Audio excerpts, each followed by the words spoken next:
యాదగిరిగుట్ట లక్ష్మీ నరసింహస్వామి ఆలయంలో భక్తులకు తిరుమల స్థాయిలో ఈ సేవలు అందుబాటులోకి రానున్నాయి. కార్పొరేట్ సోషల్ రెస్పాన్సిబిలిటీ పథకం కింద ప్రముఖ ఐటీ సంస్థ టాటా కన్సల్టెన్సీ సర్వీసెస్ టీసీఎస్ ఈ సేవలను అభివృద్ధి చేయడానికి ముందుకొచ్చాయి.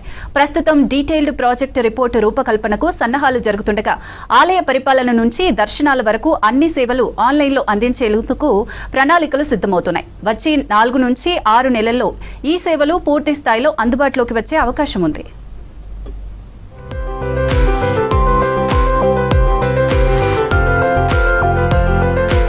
అంతర్జాతీయ ఆధ్యాత్మిక క్షేత్రంగా పేరుగాంచిన యాదగిరిగుట్టలో భక్తులకు ఒకే క్లిక్తో అన్ని సేవలు అందించేలా డిజిటల్ యాదగిరిగుట్ట రూపుదిద్దుకుంటోంది.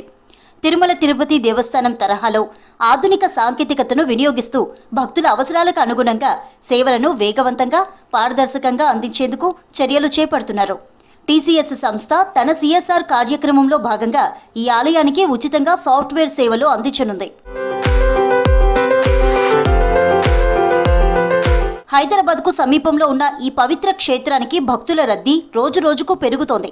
నిత్యం వేలాది మంది భక్తులు దర్శనార్థం తరలి వస్తుండగా వారాంతాలు, పర్వదినాల్లో ఈ సంఖ్య 1,00,000 దాటుతోంది. ఈ నేపథ్యంలో భక్తుల సౌకర్యం, నిర్వహణ, పారదర్శకత కోసం ఆధునిక టెక్నాలజీ అవసరమని దేవాదాయ శాఖ నిర్ణయించింది. ప్రస్తుతం కొంతవరకు డిజిటలైజేషన్ జరిగినప్పటికీ పూర్తి స్థాయిలో అమలు కాలేదు.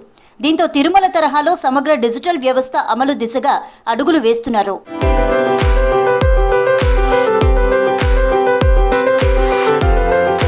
ఈ డిజిటల్ సేవల ద్వారా ఆలయ పరిపాలన నుంచి భక్తులకు అందించే ప్రతి సేవ ఒకే ప్లాట్ఫామ్లో అందుబాటులోకి రానుంది.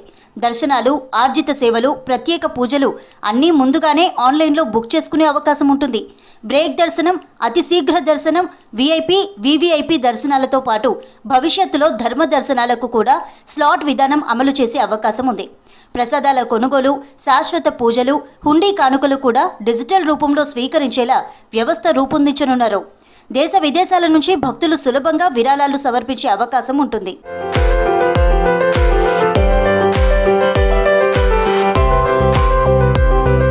దాతలకు ప్రత్యేక ప్రాధాన్యత కల్పిస్తూ సత్వర సేవలు అందించనున్నారు. భక్తుల వసతి సదుపాయాలను కూడా పూర్తిగా డిజిటల్ చేయనున్నారు.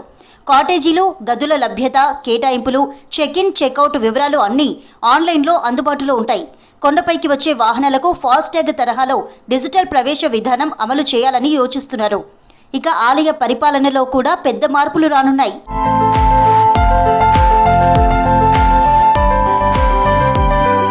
మొత్తం 14 విభాగాల కార్యకలాపాలు, టెండర్లు, కొనుగోళ్లు, బిల్లుల చెల్లింపులు, ఉద్యోగుల జీతభత్యాలు అన్నీ పేపర్లెస్ విధానంలో డిజిటల్ చేయనున్నారు. ఇందుకోసం ప్రత్యేక యాప్ కూడా రూపొందించనున్నారు. టీసీఎస్ సంస్థ సాఫ్ట్వేర్ అభివృద్ధి బాధ్యత తీసుకోగా నెట్వర్క్, హార్డ్వేర్ ఏర్పాటు బాధ్యత దేవస్థానంపై ఉంటుంది. ఇందుకు ఆలయ నిధులు వినియోగించాలా లేదా ఇతర సంస్థల సహకారం తీసుకోవాలా అన్న అంశంపై పరిశీలన కొనసాగుతోంది. కొండపై, పరిసర ప్రాంతాల్లో నెట్వర్క్ ఏర్పాటు కోసం ఫైబర్ కేబుల్ లేదా వైఫై రూటర్ల ద్వారా ఎంపికపై చర్చలు జరుగుతున్నాయి. కోతుల సమస్యను దృష్టిలో ఉంచుకొని సురక్షితమైన విధానం ఎంపిక చేయాలని అధికారులు యోచిస్తున్నారు.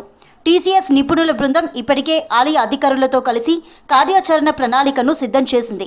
టీసీఎస్ వాళ్ళు ప్రజెంట్ చేసిన తర్వాత గవర్నమెంట్ డైరెక్షన్స్ ప్రకారం మనం ముందుకెళ్ళి ఈ కంప్లీట్ డిజిటైజేషన్ టీటీడీలో ఏ విధంగా చేస్తున్నారో ఆ విధంగా మనం అన్ని రకాల సేవల్ని భక్తులకు అందివ్వటానికి, తర్వాత అన్ని రకాల కార్యక్రమాలు దేవస్థానం నిర్వహించేటువంటి అన్ని రకాల కార్యక్రమాలని డిజిటైజ్ చేసి అత్యంత పారదర్శకంగా, తర్వాత ఎటువంటి రెవెన్యూ లాస్ లేకుండా చేసేటందుకు అన్ని రకాల ప్రయత్నాలు చేస్తున్నాం. మొత్తానికి యాదగిరిగుట్ట లక్ష్మీ నరసింహస్వామి ఆలయం త్వరలోనే పూర్తిస్థాయి డిజిటల్ క్షేత్రంగా మారబోతోంది.